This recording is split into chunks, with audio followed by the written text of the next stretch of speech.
What's up guys, this is Allen, and for today's video is mag-update lang tayo sa ating mini guppy farm. Let's go! May kasama tayo guys to. Ayun na, yung batang makulit oh. Dila-dila pa talaga ha? Let's go!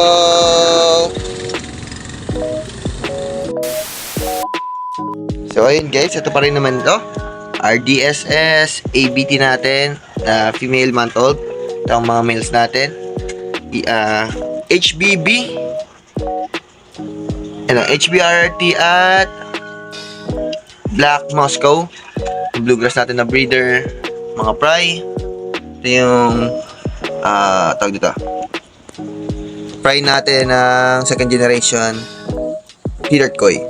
Ito naman yung project natin isa at ang ating pair na AFR. At ito guys, dinagdag natin tawag dito, laptop, gagawin natin planted sa mga susunod na araw siguro. Kung magiging malinaw na to at mabubuhay yung mga nilagay natin dyan na halaman, pwede na tayo maglagay dito ng mga guppy. Mga chops lang naman yung ilalagay natin dito guys, kasi dumadami na sila para kahit pa paano hindi, magamit ko pa yung mga ibang planggana. At yung mga ganda natin. Kasi ito, naging chops na lang siya eh. Hindi maganda yung kinalabasan. So, dito na ang bagsak niyan. So, ito naman ang ating HBRRT na breeder. Yan. Ito naman ang ating project nating Peter Koi. Ayan guys, ang project natin. Na natin ang AFR, yung walang katapusan na HBRRT pry. Ito naman, dito yung mga chops natin guys, iba-iba yung mga chops yan. Ito try natin ako maglagay dito guys ng albino, ayan para kahit paano, di ba? Magkalabas dyan ng red eye. Natin Silverado, Bluegrass, Japan Bluetail, ABT, of course, hindi mawawala sa linya ngayon ABT. At ito yung ngayon bago, albino koi. Yan. Uy. Albino koi. At ito rin guys, kal din to. Ang nangyari, may mga sky tayo dito na krinos sa EBM pero hindi nag-success din eh. Hindi maganda. Tapos itong ating mga mali na marble. Ano na pala yan guys, BKBM, PKBM. Ay wala tayong BKBM pala dyan, EBBM, electric blue balloon mode. At PKBM meron tayo. Meron na rin tayo dyan guys na snowball, ang marble na PKBM ganun. Ano yan, Silverado. Guys, hindi ko pa itong maubos kasi tanggal, pero mga EBM to.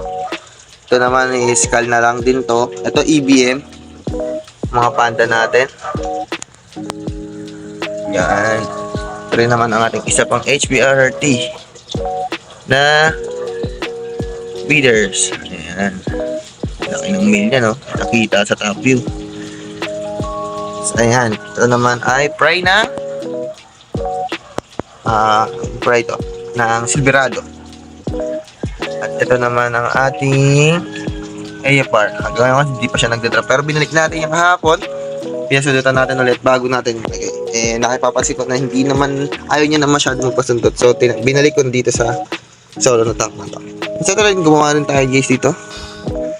Styro to na may butas kasi, so nilagyan na lang natin ng cement para kahit pa paano siguro sana epekto na hindi wala nang tatago sa tubig. Wala na siyang butas, no? Matakpan yung mga butas. So, dito guys, dyan sa mga na yan is may normal molly dyan.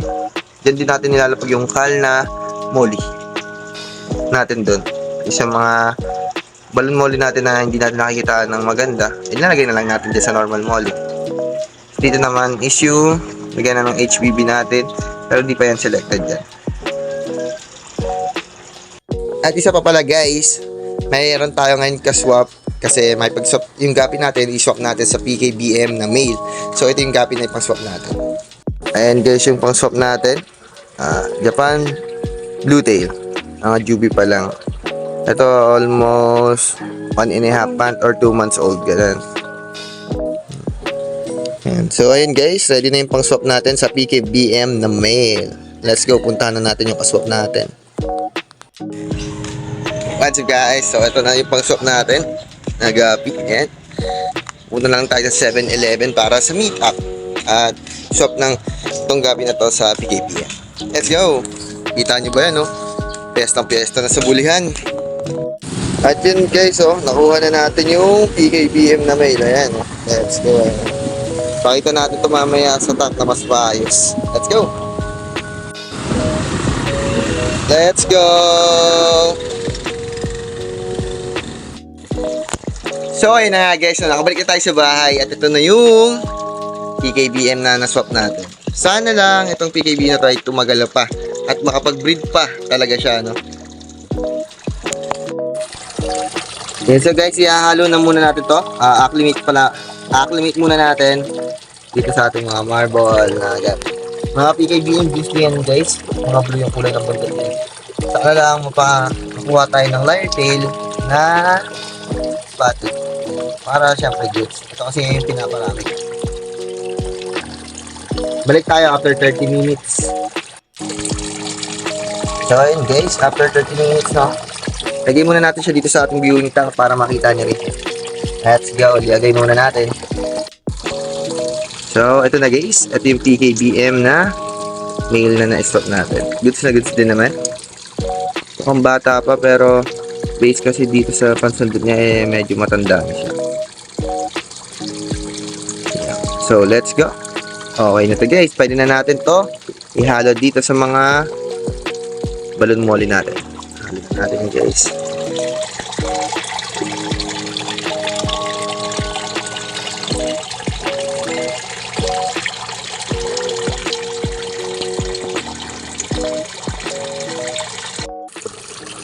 So, what's up guys?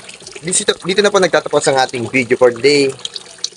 Follow kayo kay Alan's Vlog and also Fish the Community and fish out.